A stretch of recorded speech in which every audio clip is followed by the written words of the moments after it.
chance of a shower or two on Thursday at 59, and we stay in the upper 50s to around 60 as we get into the next several days starting on Thursday all the way into the weekend with plenty of sunshine. John?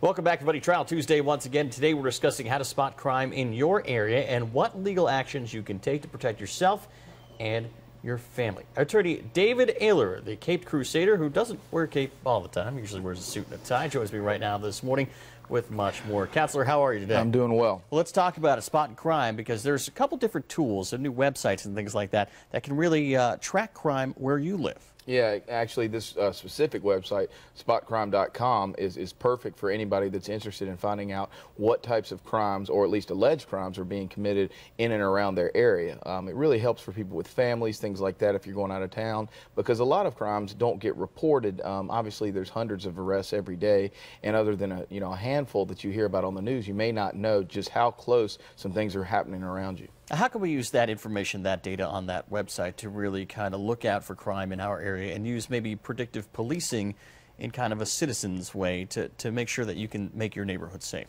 Exactly. I mean, basically, when you look at it, going on the website, see what's going on. If there's a lot of break-ins, maybe, as a neighborhood collectively, or just a group of neighbors, it doesn't even really have to be an organization, get together and say, hey, what can we do? Can we get some more lighting? Can we get an officer, maybe, request an officer maybe be in the area more often, that sort of thing.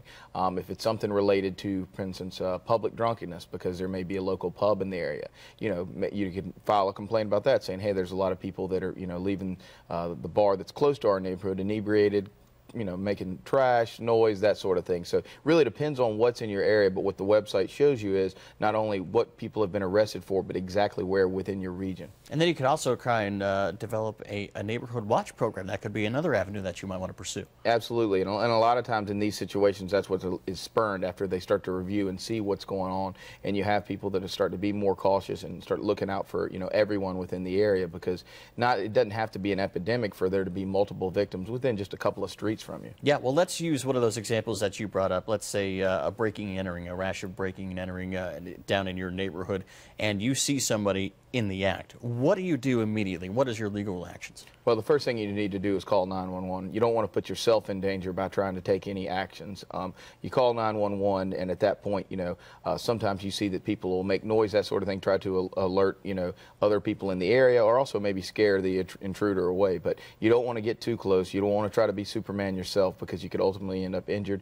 If the person is in some sort of crazed rage, that sort of thing, you could really put yourself at risk. Well, what happens from then? Let's say, if police do catch up with this man or woman that's suspected of that, then you have to go in and testify.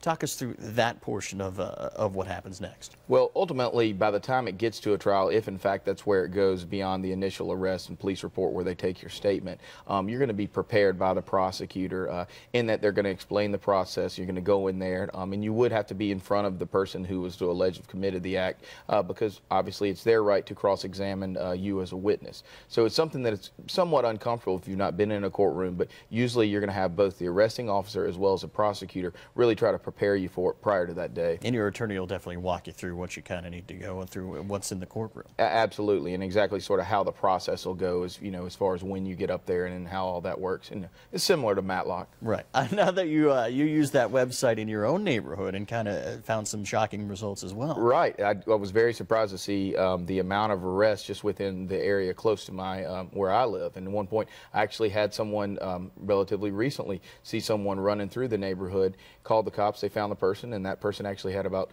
$100 worth of change and a couple of pairs of sunglasses on it from the unlocked cars in my neighborhood. So wow. It really helps to just kind of at least be aware of it. It's not something you have to, go walk in the streets every night, but the more you're aware of your surroundings, the better it's going to be, no matter if it's small things taken from your house or even worse with break-ins and things like that. Well, if people want to check it out, what was that website one more time? It's spotcrime.com, SPOTCRIME.com. All right, crime fighter in his own right, Attorney David Aylor, thank you so much for your time, sir. Thanks for having me. Appreciate it. Still to come on Low Country Live, your consumer headlines and a live performance in studio by Luke Cunningham's band and the Explorers Club.